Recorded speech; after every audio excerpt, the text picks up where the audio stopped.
दोस्तों, एक कहानी और सुनिए।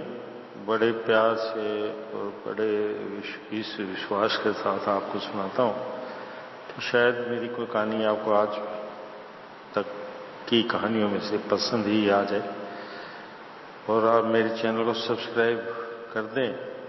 बड़ी उम्मीद है दोस्तों मुझे आपसे और आपके प्यार से। तो कहानी सुनिए। कदम देश के एक राजा के गुणचंद्र नामक एक लड़का था। उसके साथ उसकी ही उम्र के तीनों लड़कों को लेकर उसका विद्या अभ्यास किया गया। बाकी तीन थे मंत्री का लड़का धीमंत, व्यापारी सेठ का लड़का मणिगुप्त और सेनापति का लड़का जयम्बर। ये सब मिलकर बड़े हुए, साथ पढ़े। विद्याभ्यास पूरा करके गुणचंद्र एक वर्ष देश में पर्यटन के लिए जब निकला, बाकी तीन भी उसके साथ थे। ये चारों मित्र जब घूमते घूमते मालव देश पहुंचे तो गुणचंद्र ने मालव देश की राजकुमारी शशि रेखा को देखा और उसने उससे विवाह करने की सोची। शशि रेखा ने भी उससे विवाह करना चाहा, पर उसने एक नियम बनाया। जैसे गुणचंद्र के तीन मित्र थे वैसे उसकी भी तीन सखियां थी। उनमें से एक मंत्री की लड़की थी, दूसरी उस देश के जोरी की लड़की, तीसरी सेनापति की लड़की। उन्होंने प्रतिज्ञा कर रखी थी कि वे एक साथ विवाह करेंगी और एक जगह गृहस्थी करेंगी। सौभाग्यवश क्योंकि गुणचंद्र के भी तीन साथी थे, इसलिए चारों कन्याओं को चार मित्रों के साथ विवाह करने का एक ही समय में मौका मिल गया था।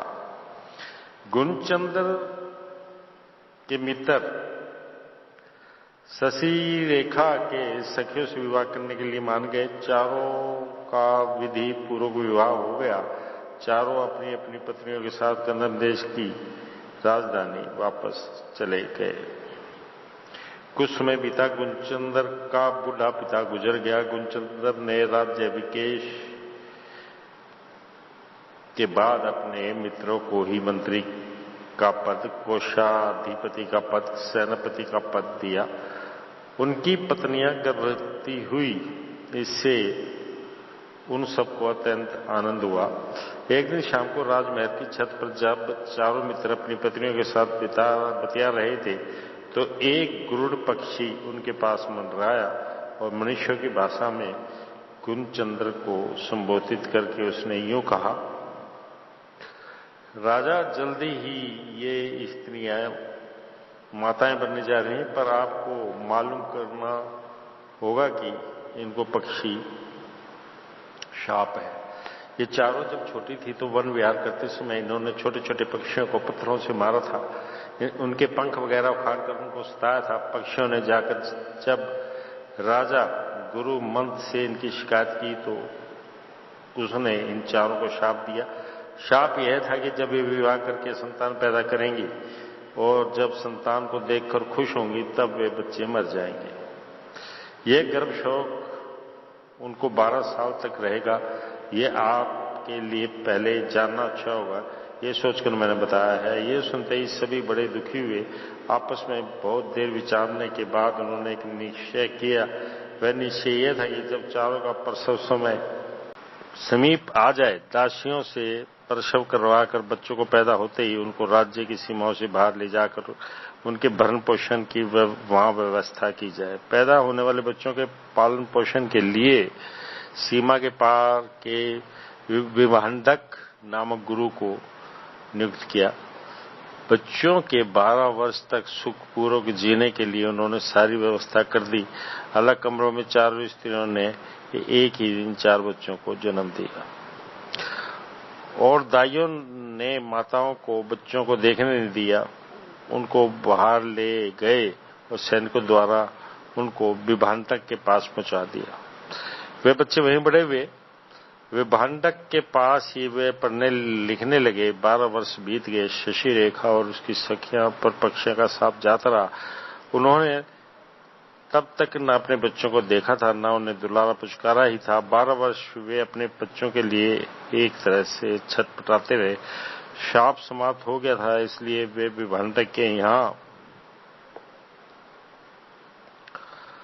से अपने बच्चों को बुलवा सकते थे, परंतु अब एक और समस्या आ गई थी कि चारों में कौन किसका लड़का है ये कैसे मालूम किया जाए। न उनको माता पिता ही पहचानते थे, न विभांडक ही जानता था। बच्चे भी न जानते थे कि उनके माँ बाप कौन है। यदि वे बच्चे किस किस के थे ये ना पता लगाएगा तो बहुत सी दिक्कतें थी। जब यह ना मालूम हो सकेगा कि कौन राजा होने जा रहा है, कौन मंत्री, कौन कोषाधिकारी, कौन सेनापति, वे सब यूं ही समझे जाते।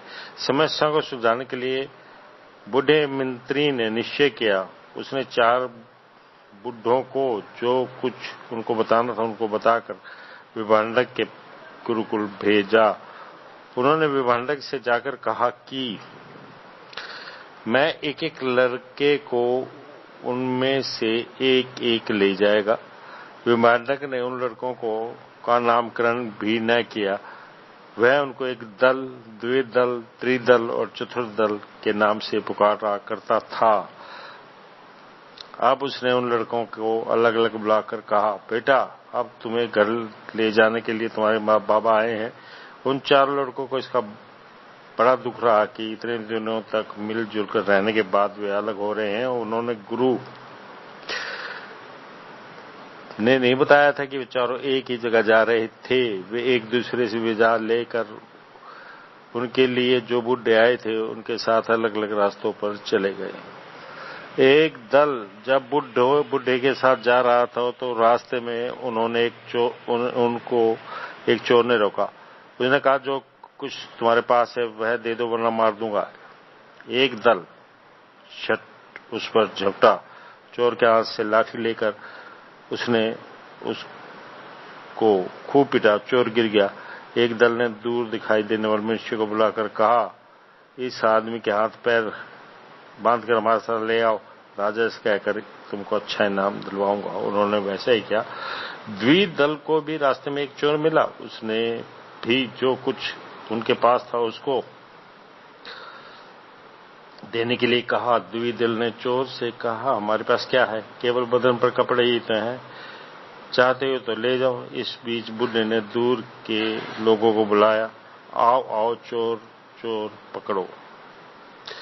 चोर उनके सामने गिड़गिड़ाया। उसने हाथ जोड़कर कहा, इस बार मुझे छोड़ दीजिए तो कभी ऐसा काम फिर करना, जाओ ईमानदार से जियो। द्विदल ने कहा। चोर चला गया। इस बीच लोगों ने आकर पूछा, चोर कहाँ है? बुढ़ा यूं ही घबराहट में चिल्लाया था, यहाँ कोई चोर बोर नहीं है। द्विदल ने कहा। त्रिदल जिस रास्ते पर एक और वृद्ध के साथ जा रहा था वहां भी एक चोर आया। त्रिदल ने चोर को कुछ दूरी पर देखकर कहा, चोर आ रहा है बाबा, भाग जाओ। कहकर वह समय सिर पर पैर रखकर भागने लगा। चोर ये देखकर मन ही मना हंसा और चला गया।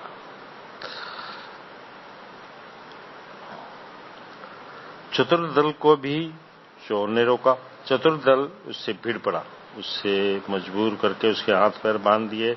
उसकी तलवार में ही उसने उसका सिर काट देना चाहा। कहीं से कुछ राहगीर उस तरफ आए। उन्होंने कहा, बेटा ऐसे न मारो, इस राज्य में जो कोई हत्या करता है उसको मृत्यु की सजा दी जाती है। मुझे मार दो कोई बात नहीं, परंतु इस तरह के कांटों को जीने नहीं दिया जाना चाहिए। चतुर्दल ने कहा। बूढ़े और कुछ लोगों ने बड़ा जोर लगाकर चतुर्दल को रोका। उसके हाथ की तलवार ले ली, नहीं तो चोर का सिर वह काट देता। सच कहा जाए तो ये असली चोर न थे। इन चोरों और पास जाते लोगों को वृद्ध मंत्री ने ही नियुक्त किया था और इस तरह उन चारों बच्चों की परीक्षा ली थी। बूढ़े जब उन बच्चों को राजधानी ले गए तो अंधेरा हो गया। एक एक बुढ़ा अपने साथ लाए हुए लड़के को लेकर एक खाली निर्जन घर में गया। एक दल को साथ लाने वृद्ध ने एक कमरे में प्रवेश करके कहा, देखो कमरे में क्या है? गाढ़ा अंधकार है, बिना रोशनी के कैसे मालूम होगा कि क्या है? एक दल ने कहा। द्विदल ने उसी प्रश्न का उत्तर दिया, इस कमरे में भय। त्रिदल ने कमरे में जाकर इस प्रश्न का उत्तर में कहा, शायद यहाँ कोई खजाना है। चतुर्दल ने सारा कमरा देखकर कहा, इसमें कुछ नहीं है। अगले दिन सवेरे चारों लड़कों को वृद्ध राज सभा में ले गए। लड़के जब एक जगह पहुंचकर एक दूसरे को देख बड़े खुश हुए। वृद्ध मंत्री ने गुरुचंद्र से कहा, इन सब की परीक्षा ले लिए, इनमें एक दल आपका लड़का है, उसमें क्षत्रिय के उपयुक्त सभी गुण है, राजा के सभी लक्षण है। द्विदल तुम्हारी मंत्री का लड़का है, मेरा पोता है,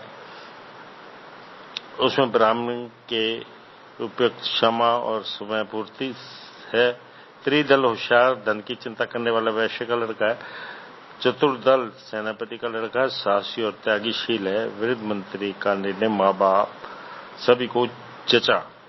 प्रत्येक ने अपना अपना लड़का स्वीकार किया और सुख से रहने लगे। तो दोस्तों, ये कहानी कुछ छोटी जरूर थी लेकिन अच्छी थी। मुझे तो अच्छी लगी, पर आपको कैसी लगी ये तो आपको ही पता है। बाकी अगर अच्छी लगी हो तो सब्सक्राइब करने की कोशिश कर लीजिएगा, और ना लगेगा तो रहने दीजिएगा।